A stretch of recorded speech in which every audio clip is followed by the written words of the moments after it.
अस्सलाम वालेकुम नाजरीन, मैं हूं अरसलान राजपूत। आज हम मुख्तलिफ मौज़ूआत पर बात करेंगे। क्या ईरान और यूरोप के दरमियान एक नया आलमी मुआहदा होने जा रहा है? क्या इसराइल का गजा पर मुहासरा पूरी दुनिया को खतरे में डाल रहा है? और क्या पाकिस्तान में एक बार फिर सियासत नया रुख इख्तियार करने जा रही है? नाजरीन, अगर आपने इन तमाम सवालात के जवाबात और अंदरूनी हकाइक को जानना चाहते हैं तो ये वीडियो मुकम्मल देखें। आखिर में हम आपसे एक अहम सवाल भी करेंगे जिसका जवाब आपने कमेंट्स में ज़रूर बताना है।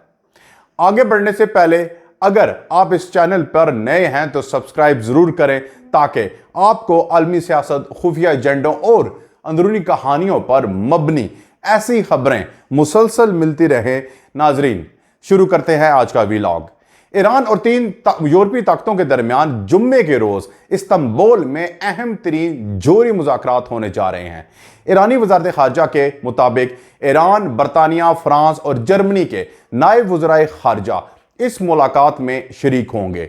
यूरोपीय ममालिक पहले ही खबरदार कर चुके हैं कि अगर मुज़ाकरात नाकाम हुए तो ईरान पर मज़ीद आलमी पाबंदियां लग सकती हैं, मगर ईरान ने वाज़ेह कर दिया है कि वो 2015 के पुराने मुआहदे पर वापस नहीं जाएगा।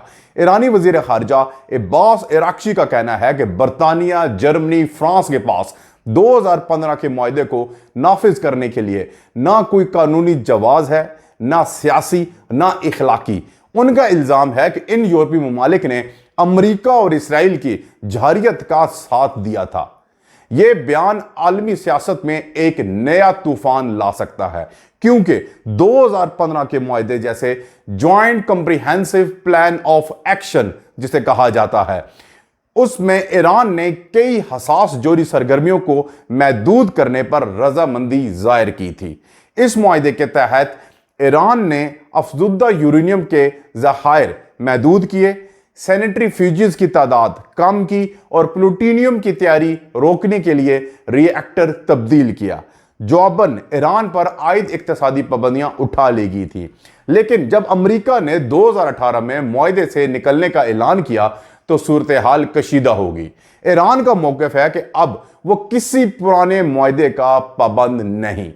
इस तनाजुर में अगर इस्तांबुल के मुज़ाकरात नाकाम होते हैं तो मशरक़ वुस्ता में कशीदगी की नई लहर उठ सकती है, जो सिर्फ ईरान और इसराइल तक महदूद नहीं रहेगी बल्कि आलमी सतह पर बहरान पैदा कर सकती है। अब बढ़ते हैं पाकिस्तान की तरफ, जहां सियासत एक नए मोड़ पर आ गई है।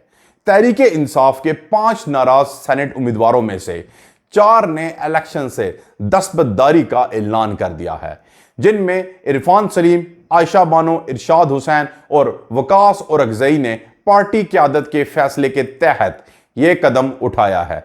अलबत्ता खुर्रम ज़ीशान इंतखाब से दस्तबरदार होने पर आमादा नहीं। इरशाद हुसैन ने इलेक्शन कमीशन को खत लिखकर अपने कागजात नामजदगी वापस लेने की बाकायदा दरख्वास्त दी है।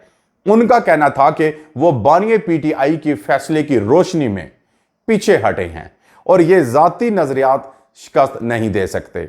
वकास औरकज़ई ने भी कहा कि उनके कागजात वापस लेने का मतलब ये नहीं कि वो नजरिए से हट गए हैं, बल्कि बैरिस्टर गोहर और सलमान अकरम राजा ने यकीन दहानी कराई कि तमाम उम्मीदवार बानी चेयरमैन की मंजूरी से फाइनल किए गए थे।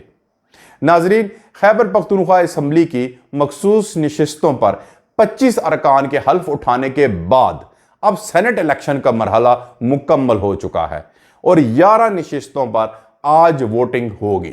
मजमूई तौर पर 145 अरकान असम्बली अपना वोट डालेंगे, जहां हुकूमत और अपोजिशन मिलकर नाराज उम्मीदवारों के खिलाफ मैदान में उतरेंगे। नाजरीन, यह सियासी हलचल ना सिर्फ तहरीक इंसाफ बल्कि खैबर पख्तूनख्वा के अंदरूनी इत्तेहाद के लिए भी एक बहुत बड़ा चैलेंज है।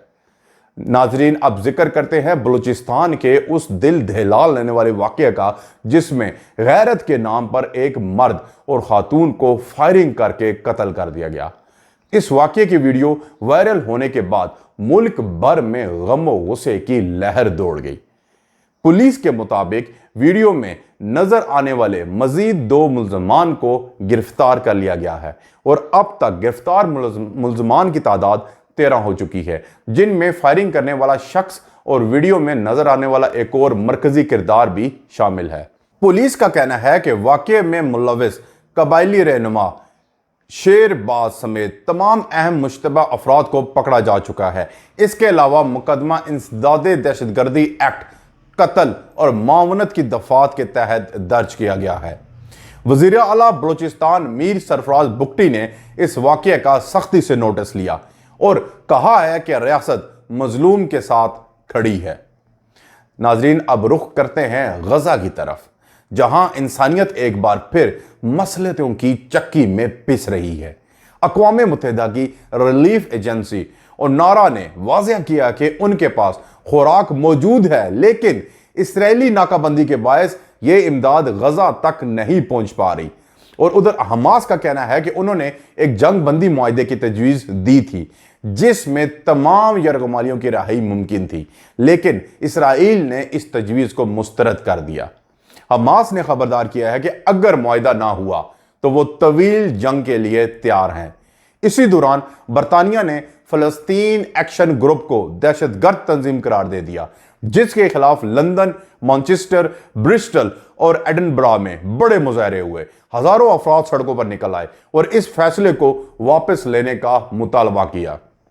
पुलिस ने मुजाहिरीन के खिलाफ कार्रवाई करते हुए 64 अफराद को गिरफ्तार कर लिया है। दूसरी जानिब खुद इसराइल में भी नेतन्याहू हुकूमत के खिलाफ गुस्सा बढ़ता जा रहा है। तेल अबीब में हजारों शहरियों ने अमरीकी सफारतखाने के बाहर एहतजाजी मार्च किया और हुकूमत से यह मुतालबा किया कि यरगमालियों की रिहाई के लिए फौरी तौर पर हमास से मुआहदा किया जाए। तो नाजरीन, आप खुद फैसला करें कि दुनिया कहां जा रही है, ईरान एटमी जंग की तरफ, पाकिस्तान अंदरूनी सियासी तकसीम की तरफ और फ़लस्तीन मजीद खूनी मुहासरे की तरफ। आपकी राय हमारे लिए बहुत अहम है। कमेंट करके ज़रूर बताएं कि क्या ईरान को दोबारा जोरी मुआहदा करना चाहिए या नहीं। क्या पीटीआई के अंदरूनी इख्तलाफात सियासी मुस्तकबिल के लिए ख़तरा हैं और क्या दुनिया को फ़लस्तीन पर खामोश तमाशाई बने रहना चाहिए। अगर आपको ये वीडियो मालूमाती लगी हो तो लाइक करें, दोस्तों के साथ शेयर करें और चैनल को ज़रूर सब्सक्राइब करें और बेल आइकन को दबाना मत भूलें ताकि आइंदा भी आपको ऐसी वीडियोस मिलती रहें। मिलेंगे नेक्स्ट वीडियो में। टिल देन, अल्लाह हाफिज़।